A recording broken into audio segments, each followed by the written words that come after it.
पता नहीं ये कौन है। मुझे नहीं पता। नहीं पता? नहीं बता, नहीं बता, बता बता बता बता कौन है ये? बता बता। नहीं। तो मैं बताऊँ ये कौन है? हाँ। बता। हाँ। ये मेरी स्वरा है, जिससे तेरे को जलन होती थी, इसलिए तूने उसका पीछा किया और तूने उसे मार दिया। बोल, तूने ही मारा है ना मेरी स्वरा को? बोल। मैंने नहीं मारा दीप, मैं उसे जानती तक नहीं। अरे तो किसने मारा है उसे फिर?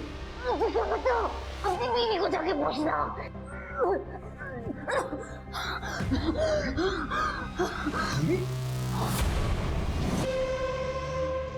पोस्टमार्टम का क्या हुआ और वो डंडे की फॉरेंसिक रिपोर्ट का? सर उसे थोड़ा टाइम लग रहा है, जल्दी आ जाएगी। सर मैं इसको बाहर रुकने को बोला, फिर भी मुझे धक्का देके अंदर घुस आया।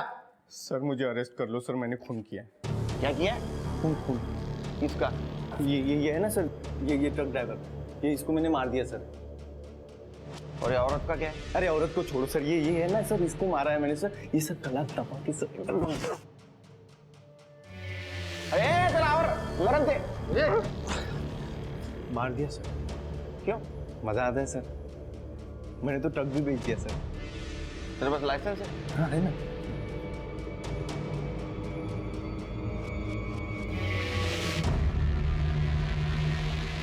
ये तो LMV का है, तो ट्रक कैसे चलाता है? अच्छा, लेकिन मैंने तो चला लिया सर।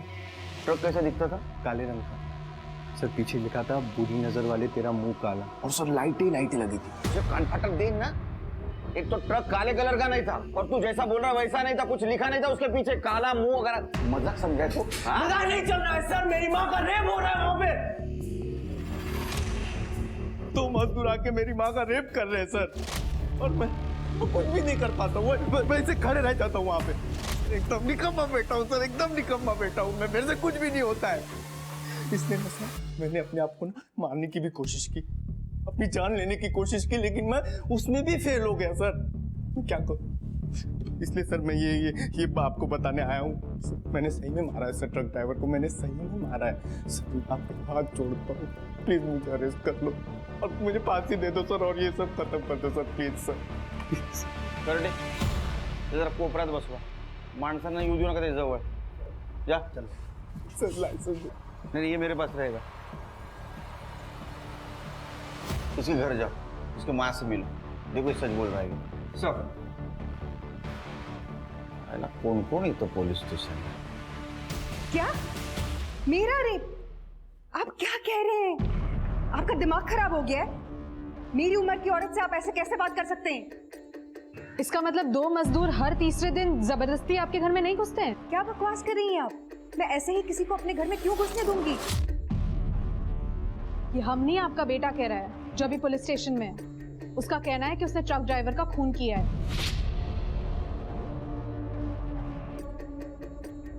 मेरे बेटे को छोड़ दीजिए। कुछ साल पहले उसके पिता का देहांत हो गया था, तब से वो शांत सा उखड़ा सा रहने लगा। उसकी तरफ से मैं आपसे माफी मांगती हूँ। जो आप कह रही हैं उसे साबित करने के लिए आपका मेडिकल टेस्ट करना होगा, नहीं तो फिर हमें आपके बेटे को अरेस्ट करना होगा, जैसा कि वो दावा कर रहा है कि उसने ट्रक ड्राइवर का मर्डर किया है। जी नीना जी, आपको मेडिकल टेस्ट करवाना होगा अपने बेटे के लिए।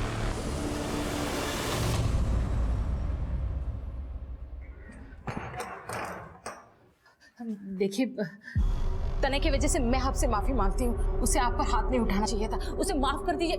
वो आइंदा ऐसा कुछ नहीं करेगा। तूने मुझ पे हाथ उठाया इसलिए मैं इसलिए नाराज नहीं हूँ। मैं इसलिए नाराज हूँ क्योंकि तूने मेरी स्वरा को मारा है। देख ये मेरी स्वरा है। बोल क्यों मारा तूने मेरी स्वरा को? बोल बोल। बाबा मैंने नहीं मारा बाबा। इधर देख, तेरे को क्या लगता है मुझे नहीं पता? तू मेरा पीछा करते करते मेरे पीछे आता है। हाँ, तूने मुझे उसके घर में घुसते हुए देखा और इसीलिए तूने मेरी स्वरा को मारा। नहीं बाबा, छोड़ दीजिए तने को, मैंने किसी को नहीं मारा है। छोड़ दीजिए। ये मिली हुई है, मुझे पता है। हाँ मुझे पता है, तुम लोगों ने मिलकर मेरी स्वरा को मारा है। किसी को नहीं छोड़ूंगा मैं।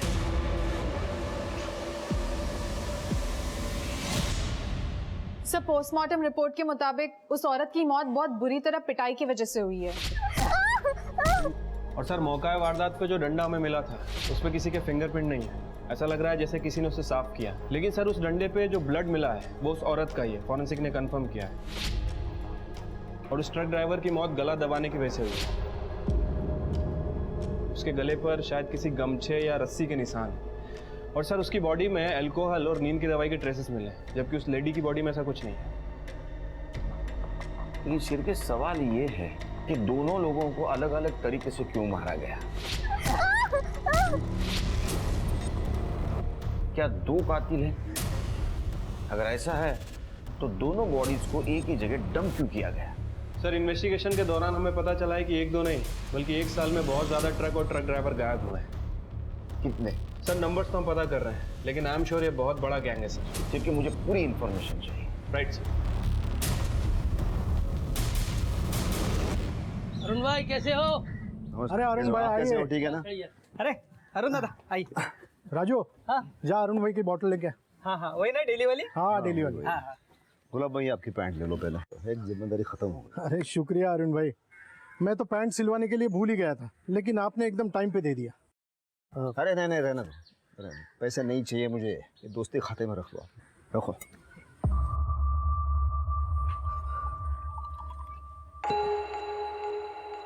क्या बात है, बहुत परेशान लग रहे हो, कोई बात है क्या?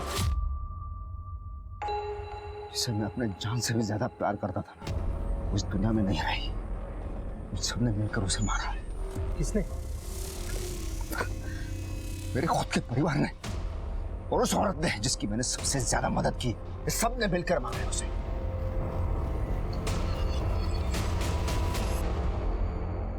सर इनकी मेडिकल रिपोर्ट्स क्लीन है, रेप या फिजिकल रिलेशन के कोई इंडिकेशंस नहीं है। पर मैंने तो पहले ही कहा था, आप ही को यकीन नहीं था। मेरे पति को गुजरे 2 साल हो गए हैं, मेरे शारीरिक संबंध का कोई सवाल ही नहीं उठता। फिर आपके बेटे ने हमसे ऐसा क्यों कहा? झूठ बोला उसने या उसको कोई परेशानी? करने इलाज वगैरह कराइए, इससे पहले कुछ बड़ा कांड कर दे। वी आर रियली सॉरी कि आपको इस सब से गुजरना पड़ा, लेकिन ये केस हमारे लिए बहुत बड़ा है, इसलिए हम कोई भी बात नजरअंदाज नहीं कर सकते। मैं सच बोल रहा हूँ सर, उस ट्रक ड्राइवर को मैंने ही मारा था। आई शपथ। क्या हो गया ऐसे? चल यहाँ से चल। मिसिंग केस की फाइल कंप्लीट हो गई है सर। टोटल 70 मिसिंग केसेस हैं। कितने? 70 सर। इतने केसेस? सिर्फ एक काम करो, उनमें से कोई ड्राइवर बचा है कि देखो, और वो ट्रक ओनर्स को फोन करो और सारे स्टेट्स के केस अपने पास ट्रांसफर करवा लो। Sir 70 missing cases? 70 क्या, उससे भी ज्यादा रहेंगे, भी ट्रांसफर करवा लो। ये केस हम सॉल्व करेंगे। ठीक है सर।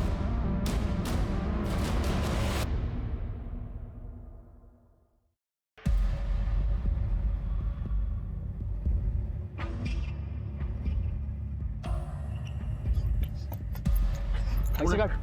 पैसे काट। ए कौन? मेरे पास पैसा नहीं है। अरे तेरे पास है पैसा? काट पैसे। हैं और ये मालिकों को पैसा इंश्योरेंस से मिल जाता है, उसके बाद उनकी कोई खबर ही नहीं लेता। सच बोल रहे हो शिरके।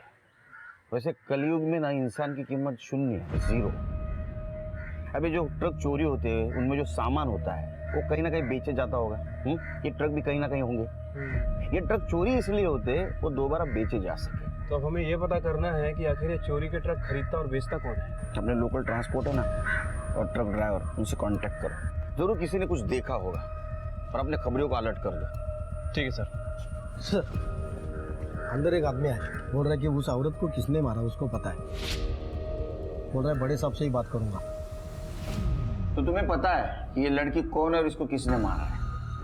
हो साहब, इस लड़के का नाम स्वरा नाइक है और मेरे बेटे तनय परमार ने इसका खून किया है। डिटेल में बताओ।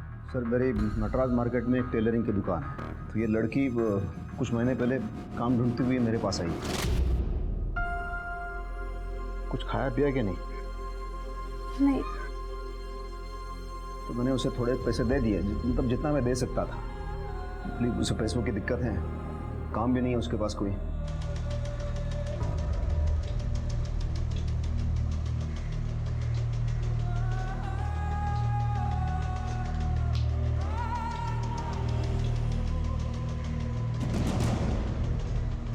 और इस महीने की 13 तारीख को मैंने उसे आखिरी बार देख लिया था, और अभी पेपर में फिर फोटो देख लिया। मुझे पूरा विश्वास हो गया कि ये मेरे बेटे ने इसका खून किया है। लेकिन तुम्हारा बेटा क्यों मारेगा इसको? उस गधे को लगता था मेरा उसके साथ चक्कर चल रहा है, उसे पसंद नहीं था मैं उसकी कोई मदद करूं या पैसे दे दूं। बापा और हाथ उछल रहा, उसने मुझे धमकी दी थी स्वरा को छोड़ दो। ये देखिए कुटे रहा था तुमने? सर वो झूठ बोल रहा है, मैंने नहीं मारा है स्वरा को। तो तुम्हें उस औरत का नाम भी पता है? हाँ सर पता है, बाबा ने बताया था। हमने सुना तुम अपने बाबा का पीछा करते हो, उन्हें मारते भी हो।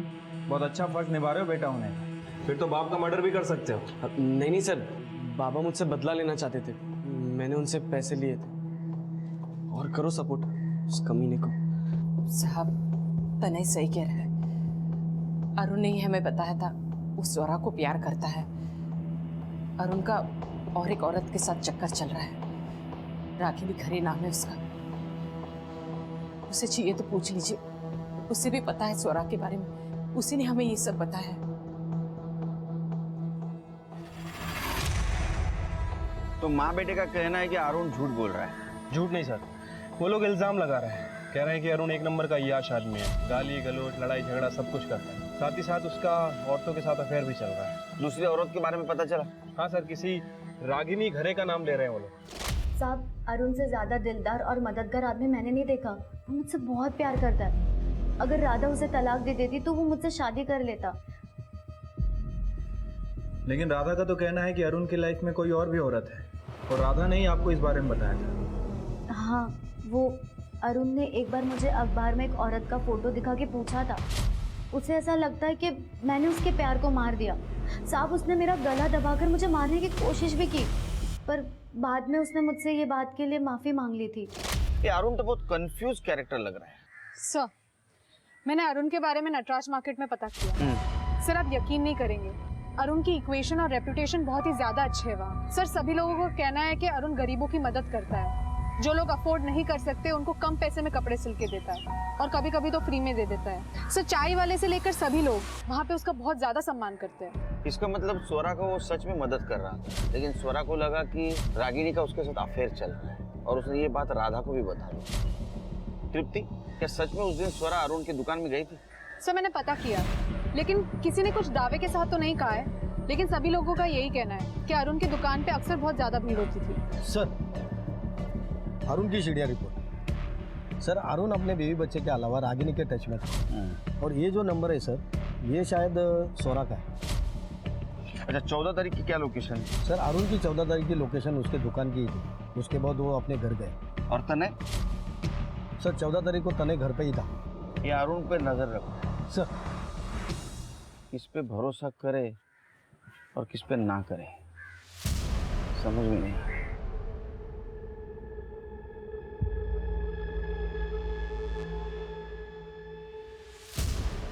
तुम लोग यहाँ फिर से आ गए? यहाँ क्यों बैठे हो? देखो यहाँ से चले जाओ वरना। वरना? हाँ वरना क्या? पुलिस को बुलाएगा? चल जा बुला जा। ये चिकने घूर क्या रहा? अबे जाना पुलिस को बुला, जा निकल। अबे जाना घूर क्यों रहा?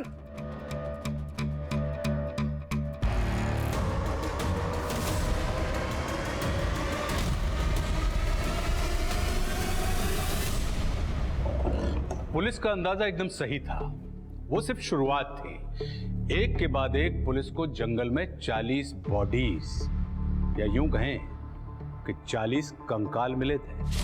उन सभी लाशों को बिना कपड़ों के ऐसे छोड़ दिया गया था कि या तो इन्हें जंगली जानवर खा जाते या फिर प्रकृति अपने आप उन्हें मिट्टी में मिला देती। कपड़ा, जेवर, आईडी प्रूफ कुछ भी नहीं मिला था। पुलिस का मानना था कि यह सब जानबूझकर किया गया है ताकि कोई इन लाशों की शिनाख्त ना कर पाए।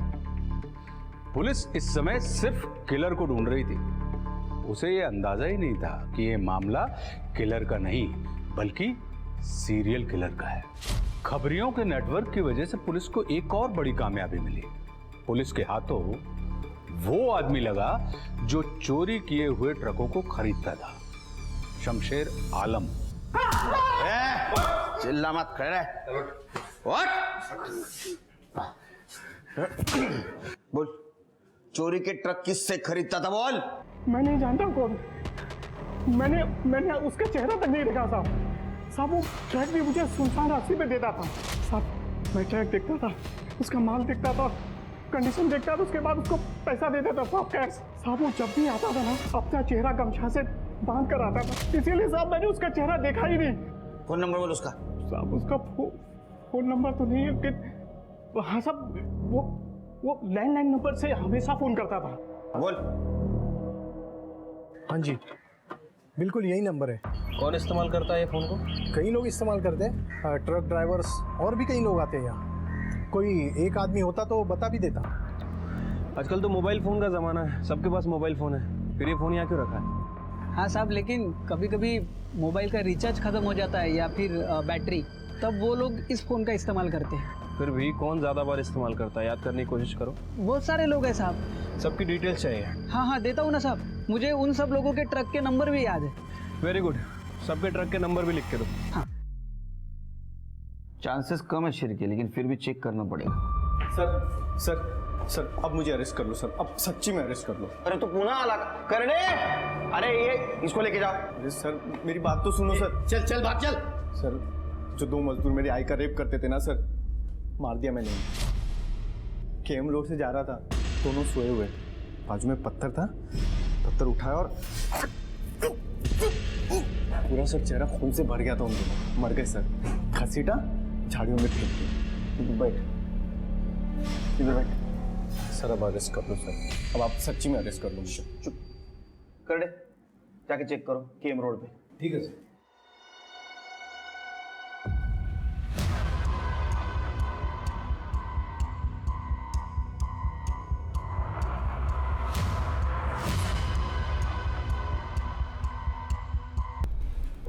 मिली सर बॉडी? नहीं मिली बॉडी।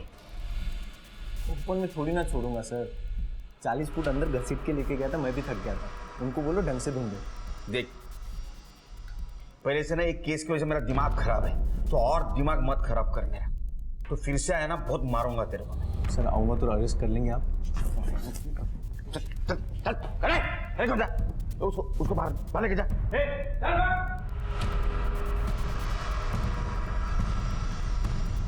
सर अब नहीं आएगा ये। एक काम करो शेर पे, अपने एक अच्छा हवालदार को ट्रक ड्राइवर के बेस में ढाबे पे भेजो, और देखो उसके पास कोई आता है क्या। और ध्यान रखना उसके ट्रक में बहुत सारा सामान होना चाहिए। हमें लालच देकर चूहे को बिल से बाहर निकालना होगा। हाँ साहब, और कुछ लाओ? नहीं छुट्टी। सुनना, अब मेरा मालिक मुझे कल बताएगा कि इस ट्रक का माल कहाँ छोड़ना है, तो आज की रात ये ट्रक पार्क करने के लिए और मुझे सोने के लिए कुछ मिल जाएगा, इंतजाम हो जाएगा? हाँ हो जाएगा ना भाई, और 4 पाई भी मिलेगी। क्या बात है? बस हमारे गुलाब सेठ के साथ में बात करनी पड़ेगी, मैं पूछ के आता हूँ। हाँ करना।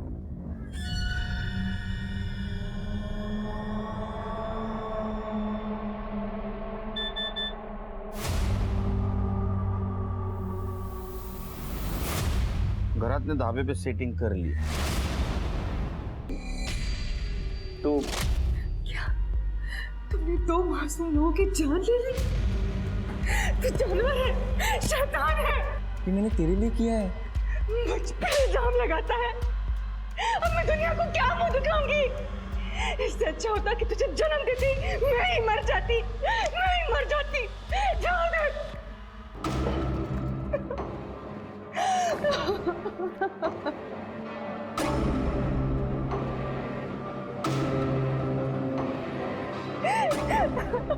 ठीक है। और ये दोनों मजदूरों को क्यों मारा? कमीने, मैंने बोला था ना उन मजदूरों का खून मत कर करके। तो तू इंतजार नहीं कर सकता था क्या? चैन से सोना था तो सर मजदूरों को मारना पड़ा। तो जब मैं खून करता था ना सर, चैन की सुकून की नींद मिलती, इसलिए तो मैंने ट्रक ड्राइवर को मारना था। लेकिन और कमलेश की बॉडी मिलने के बाद हम दोनों ने तय किया था कि दिन कोई कांड नहीं करेंगे, लेकिन इस खून को क्या जल्दी पड़ी थी।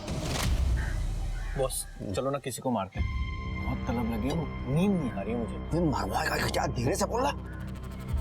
वो कमलेश ड्राइवर और लड़की के केस का लफड़ा चल रहा है ना, तो पुलिस बहुत अलर्ट है अभी।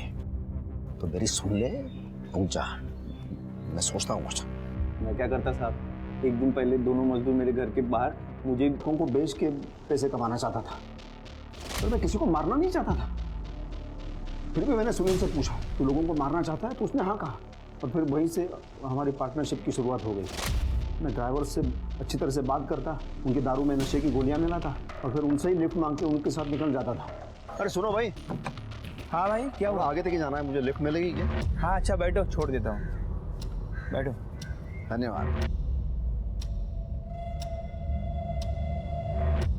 और जब कुछ देर बाद गोलियां अपना असर डालती तो मैं ड्राइवर को हटा के वो ट्रक खुद चलाता था और सुनसान रास्ते पे लेके जाता था। और इस दौरान मैं अपना फोन तो अपने दुकान पे रखता था। मारते रहो जब तक इसका मजाक कम ना हो। आपने देखा, जब दो दिमागी रूप से बीमार लोग एक साथ मिलते हैं तो किस तरह का तांडव होता है। अरुण अपने बचपन में हर दिन अनुशासन के नाम पर अपने पिताजी से मार खाता था, जिसका बहुत बुरा असर उसके ऊपर हमेशा के लिए हो गया। वहीं दूसरी ओर सुनील, जो अपने पिता के बेहद करीब था, उन्हें खो देने के बाद उसकी जिंदगी एकदम दिशाहीन हो गई थी। पुलिस के समझाने के बावजूद सुनील की मां मीना ने सुनील का इलाज नहीं करवाया। ये जानते हुए भी कि उसकी मानसिक हालत ठीक नहीं है, वो अपनी कल्पनाओं में अपनी ही मां का बलात्कार होते हुए देख रहा था। ये दस्तक थी कि सुनील के साथ जो चल रहा है वो ठीक नहीं है। अक्सर देखा गया है कि हमारे देश में लोग मेंटल इलनेस को सीरियसली नहीं लेते, और जो लोग डिप्रेशन या मेंटल इलनेस से ग्रसित हैं वो अक्सर खुलकर सामने नहीं आते। हमें ऐसे लोगों को सपोर्ट करना चाहिए, उन्हें हौसला देना चाहिए, ताकि ये लोग अपराध और आत्महत्या का रास्ता अपनाने की जगह जिंदगी के रास्ते को चुने। क्योंकि शारीरिक रोगों से अधिक घातक मानसिक रोग होते हैं। कहा ही गया है, मन चंगा तो कटौती में गंगा। अब मैं आशुतोष राणा आपसे विदा लेता हूं। कल फिर मिलूंगा एक ऐसी ही कहानी के साथ जो आपको रखेगी सतर्क और आपकी जिंदगी को सुरक्षित। तब तक अपना और अपनों का ख्याल रखिए और देखते रहिए क्राइम पेट्रोल सतर्क। जय हिंद।